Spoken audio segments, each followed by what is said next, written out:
Now let's check out the first section of chapter 3. Okay?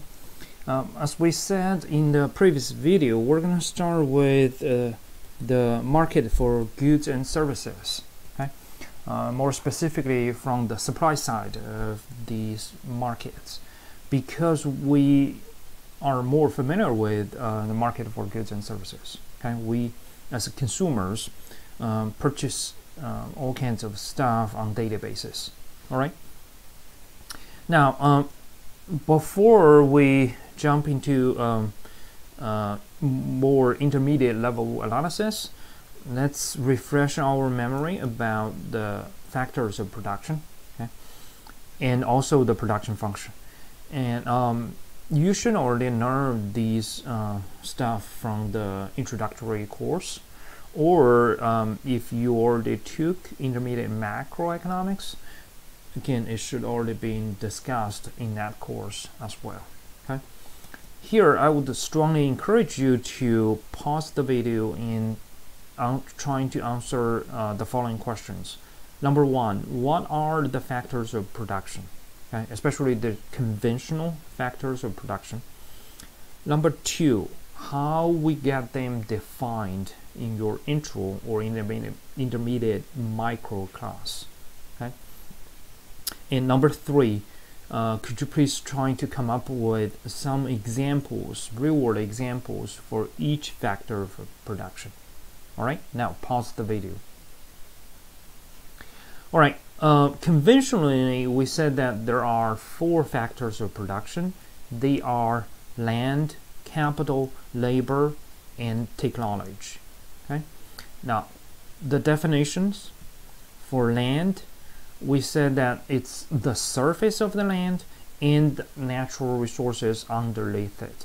Okay, most of the time you won't see economists are super interested in land. Okay, simply because that it's limited.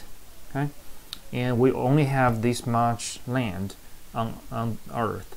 Number two, because land seems more important for agricultural production. Okay, but now at least the U.S. economy is already focusing more upon the manufacturing services, so that's why the role of land is not that important or significant.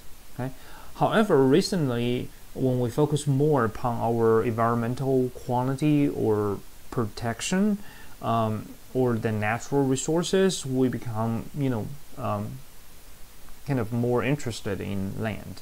Okay, and the real world example, let's say if you are running a restaurant, then you definitely need a piece of land, right? You need the space where you can set the table, where you can put your kitchen appliances. Okay, so it should be quite straightforward. The second one is a little challenging, which is the capital. Okay, I said it's a little challenging because oftentimes students may get confused with the financial assets. Okay, when people out there without income background, when they say capital, that company has a lot of capital or that person has a lot of capital, it means it has a lot of monetary assets. But that is not what we mean in economics. Okay, in economics, here is the definition of capital. It's a man-made means of production, such as machinery, equipment, tools, buildings. Okay, and these what we use to produce something else. All right. So again, in a restaurant, the examples of capital could be, stoves, fridge, right? The cooking wares, all of these tools that chefs are using to make meals. Okay, and here we said it's man-made means because we want to distinguish these from the natural resources, okay, or anything we got from Mother Nature. All right, so that's capital. The next one is labor. Okay, labor, again, it's pretty straightforward. But the only thing we would like to clarify, probably one more time, okay, it should already been clarified in the intro class. It's labor is measured by the time spent on working. Oftentimes people would say, labor means how many workers. In other words, we count number of the heads in the workplace. But that's not accurate enough, because we always find the full-time workers and part-time workers. We don't want to treat them equally, okay? And because they have the different, contribution to our production. So that's why here we focus more upon the time they spend. So how many hours per week, let's say, or per month, or per year, okay? Of course, in a restaurant, this means, how many times a worker, the waiters, waitress, right, chefs working over there, all right? Technology, the last one, okay, is also a very, very important to our economic growth these days. And here is how we define it. It's an ability to turn inputs into outputs. Loosely speaking, technology is know-how, okay?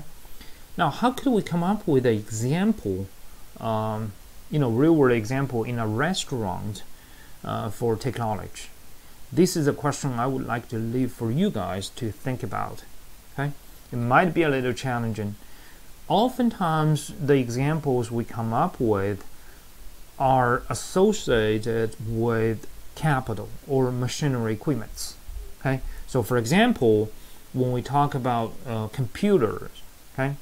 You use, for your management purpose, of the restaurant, you probably would say the software is the, the operation system, okay, would be the technology. That is true, okay, but it comes with the laptop, the computer, right? So it attached to capital or a certain machinery or equipment. Try your best to think about, a pure technology example. In other words, it does not come with machinery or equipment, okay? And say, during our meeting, we will talk about this. We will see, what examples you guys come up with, all right? And the next thing is the production function, okay? On the top of the our understanding of the factors of production, we can talk about production function, okay? The production function shows how much output a society can produce from K units of capital and L units of labor. Now, if you look, recall what we just discussed, we have 4 conventional factors of production, right? In this chapter, most of the time, you would find us focusing on capital and labor, all right? Because these are the more common or easily discussed ones. Land, as I said, for some new industries or sectors, it's not that important. It's not that exciting, okay? Because we have the limited one. Technology is more challenging, okay? So when later this chapter we will discuss it, and especially when you take upper level econ or go to graduate school, we're going to focus more time upon technology, okay? So here we just use capital and labor as the examples. You can definitely extend what we will discuss, okay, to cover other factors of production. Now we use K for capital because we already used the capital letter C for consumption, right? So here we have to use K, and L stands for labor, all right? Now this is the general mathematical form of production function, okay? Y on the left hand side of the equation is an output or units of output. K in the parentheses on the right hand side of the equation stands for capital. L is labor, and F means a function. So again, this is the most general form of production function, okay? We didn't give you any specific expression, which we will do later, okay? So this is just a general form of it, okay? Now here, let's take a look at some numerical examples, okay, and say, what kind of production function we could have here. All right, let me turn on my tablets. And all right, suppose we have several firms. Let's say the first firm, the firm number 1.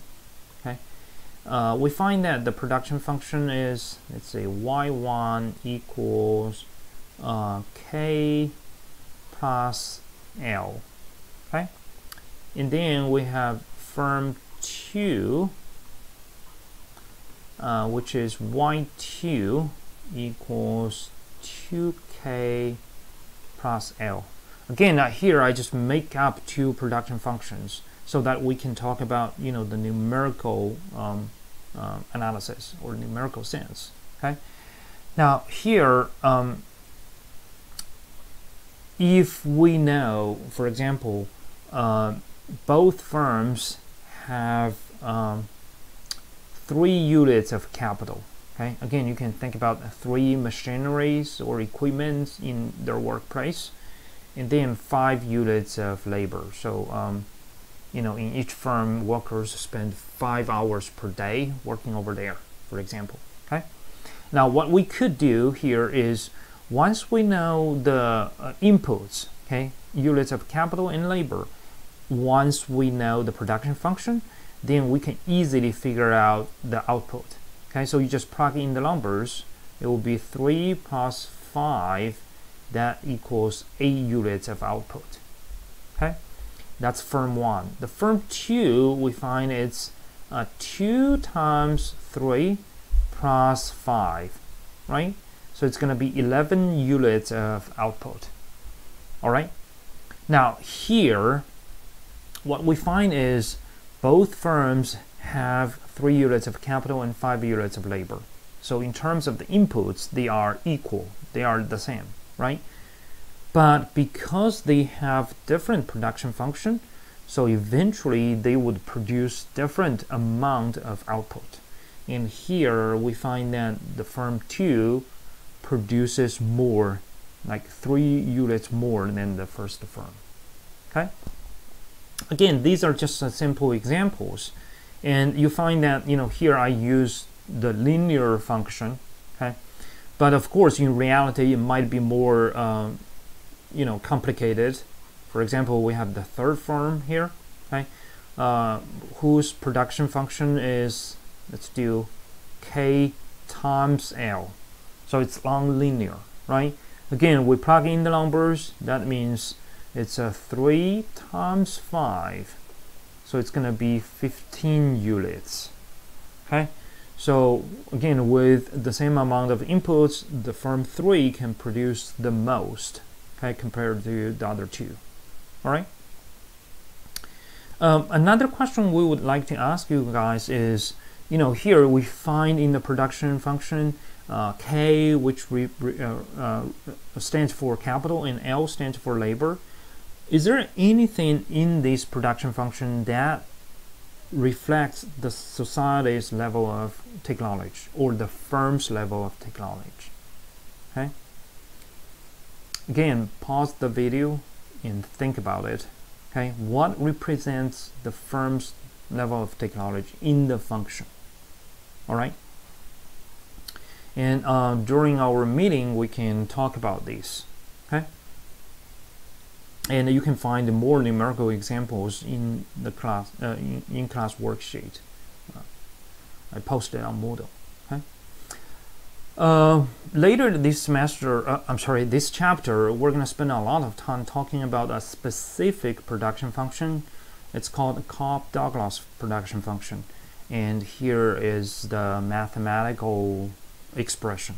Okay, as you can see, it's non-linear. Okay, it's the output equals A, which is a constant, times L, labor, to the power of alpha, times capital K to the power of beta. Okay, and later we're going to explain, you know, what they mean by these different constants. All right.